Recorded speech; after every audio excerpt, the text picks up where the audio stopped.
Friends, welcome to my YouTube channel. Serial यह है मोहब्बतें के आने वाले एपिसोड की अपडेट जानने के लिए मेरे चैनल को लाइक एंड सब्सक्राइब कीजिए। एपिसोड की शुरुआत रूही द्वारा इशिता से रमन को अपने हाथों से खाना खिलाने के लिए कहने से होती है। वह कहती है नहीं तो मैं भी नहीं खाऊंगी। इशिता न चाहते हुए भी रमन को खाना खिलाती है। सारी फिजाओं में है सॉन्ग प्ले होता है। रमन को उसके दोस्त निखिल का फ़ोन आता है। उसका दोस्त उसे वैलेंटाइन और उसकी सालगिरह की पार्टी के बारे में बताता है। रमन कहता है कि मैं नहीं आ पाऊंगा, मैं व्यस्त हूँ। उसका दोस्त जिद करता है और उसे आने के लिए कहता है। मिस्टर भल्ला पूछते हैं कि किसका कॉल है। रमन पार्टी के बारे में बताता है और वह नहीं आ पाएगा। श्री भल्ला कहते हैं कि कोई बैठक नहीं होगी, इशिता को अपने साथ पार्टी में ले जाओ। इशिता कहती है नहीं, मैं रूही के साथ कुछ वक्त बिताना चाहती हूँ। श्री भल्ला कहते हैं कि रूही हमारे साथ रहेगी, आप कल से अपना समय दे सकती हैं। यह मेरा अंतिम फैसला है कि आप पार्टी में जा रही हैं। अम्मा और अप्पा आते हैं। इशिता उन्हें देखकर खुश होती है। अप्पा कहते हैं कि हम आपके लिए पैसा लाए हैं। मिस्टर भल्ला बहुत अच्छा कहते हैं और नौकरानी को प्लेट लाने के लिए कहते हैं। अम्मा कहती हैं कि मैं रूही को देखकर बहुत खुश हूँ। अम्मा कहती हैं कि अब हम आपकी नानी और नाना हैं। रूही कहती हैं वाह। अप्पा कहते हैं कि हम रूही के लिए एक सरप्राइज़ लेकर आए हैं। वह मुत्तुस्वामी पिल्ला लेकर आते हैं। श्रीमती भल्ला कहती हैं कि मैं इसे घर पर नहीं रखूंगी, इसे वापस ले लो, मुझे डर लग रहा है। अम्मा कहती हैं यह रूही के लिए है। रूही श्रीमती भल्ला से पिल्ले को प्यार करने के लिए कहती है। श्रीमती भल्ला कहती हैं हाँ, मुझे यह पिल्ला बहुत पसंद है। हर कोई मुस्कुराता है। इशिता कहती हैं कि तुम्हारा मुत्तु वापस आ गया है। मिसेज भल्ला सिमी से बात करती हैं और कहती हैं कि अम्मा मेरे खिलाफ जा रही हैं, देखिए मैं कैसे बदला लेती हूँ। सिमी कहती है कि चिंता मत करो, हम उसे देखेंगे। निखिल शगुन को कॉल करता है और उसे पार्टी के बारे में बताता है।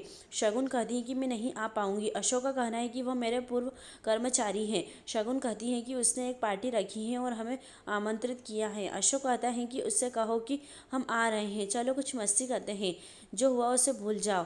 वह पूछती हैं कि आपके दिमाग में क्या है। वह कहते हैं कि जब आप पार्टी में आएंगे तो आप समझ जाएंगी। इशिता पार्टी के लिए तैयार हो जाती हैं। रूही तैयार होने में उसकी मदद करती हैं। रूही अम्मा के पास इशिता के बड़े झुमके मांगने आती हैं और अम्मा उसे देती हैं। रूही इशिता के पास ले आती हैं। इशिता उसे पहनती है। रूही चूड़ियाँ लाने जाती है, वह इसे लाती हैं और इशिता इसे भी पहन लेती हैं। रूही कहती है कि तुम बहुत सुंदर लग रही हो। रमन आता है और इशिता को रूही के साथ देखता है। वह कहता है कि मुझे अपने कपड़े बदलने के लिए अपने बाथरूम जाना पड़ रहा है। रूही कहती है पहले मैं जाऊंगी। रमन कहता है कि मेरे कमरे में भी जगह नहीं है। इशिता उसे ताना मारना बंद करने के लिए कहती है। वह कहती है कि अपने कपड़े बदलो, मैं जा रही हूँ। वह कमरे से चली जाती है। वह अजीब कहता है, ऐसा लगता है कि यह कमरा उसका है। सिमी कहती है कि भल्ला ने इससे बात करती है। सिमी श्रीमती भल्ला से बात करती है और कहती है कि रिंकी और मैं देर रात शो में जा रहे हैं, बच्चों का ख्याल रखना। श्रीमती भल्ला कहती है कि मुझे पता है कि कैसे देखभाल करनी है। रूही इशिता से अपने बालों में गुलाब लगाने के लिए कहती है। इशिता पूछती है कि क्लिप कहाँ है। रूही कहती है मैं ला दूंगी। सिमी पूछती है कि क्या हुआ, क्या रमन ने तुम्हें यहाँ भेजा है। इशिता कहती है नहीं, वह कपड़े बदल रहे हैं। सिमी मजाक करती है। रिंकी कहती है कि पार्टी का आनंद लो।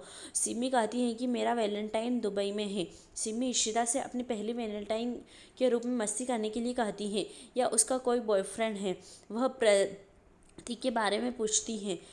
वह कहती हैं भूल जाओ। रूही क्लिप लाती है। रमन तैयार होकर आता है। रूही रमन से इशिता के बालों में गुलाब लगाने के लिए कहती है। रमन लगाता है। सिमी और रिंकी देख रहे हैं। दिल कहीं रुका नहीं सॉन्ग प्ले होता है। भल्ला और श्रीमती भल्ला खुश हैं। हर कोई मुस्कुराता है। ये है मोहब्बतें सॉन्ग भी प्ले होता है। इशिता मुस्कुराती है क्योंकि रमन को पिन खोलना नहीं आता। रूही नाचती है। वह इशिता का पर्स लाती है और उसे देती है। रमन बाहर चला गया। रूही कहती है जल्दी जाओ, पापा गए। इशिता बाय साइन करती है और चली जाती है। रमन और इशिता रास्ते में है। वह पूछती है कि हम कहाँ जा रहे हैं। मैं वहाँ किसी को नहीं जानती। वह कहती है कि वह मेरे कॉलेज के दोस्त निखिल है। वह उनकी 12वीं शादी की सालगिरह है। वह कहती हैं कि पता नहीं कैसे लोगों की शादियाँ 12 साल टिक जाती हैं। वह कहता है कि आप फूलदान देख रहे हैं, कृपया मुझे शर्मिंदा न करें, और फूल को अपने बालों से बाहर निकाले। वह कहती है मैं रूही की खातिर इसके साथ ठीक हूँ। वे कार्यक्रम स्थल पर पहुँचते हैं। रमन ड्राइवर को गलत जगह लाने के लिए डांटता है। कोई कहता है कि यह वही जगह है। रमन उस समय को याद करता है जब वह शगुन के साथ पार्टी में जाता था। अशोक शगुन के साथ डांस करता है जबकि रमन बातों में मशगूल हो जाता है। रमन ने अशोक को शगुन पकड़े देखा और अजीब लगा। अशोक शगुन के साथ फ्लर्ट करता है। शगुन कहती है कि रमन देख रहा है, प्लीज़ इसे बंद करो। अशोक कहता है कि उसे देखने दो, मैं उसका ख्याल रखूंगा। रमन शगुन को साथ चलने के लिए कहता है। वह कहता है कि अशोक नशे में है, जाने दो। वह शगुन को अपने साथ घर ले जाता है। इशिता रमन को देखती है। रमन कहता है चलो यहाँ से चलते हैं। निखिल रमन को रोकता है और उसे अंदर ले जाता है। इशिता कहती है कि अगर मुझे उसे अकेला छोड़ना ही था तो मुझे यहाँ क्यों लाया। यही एपिसोड समाप्त होता है। आने वाले एपिसोड की अपडेट जानने के लिए हमारे साथ बने रहें।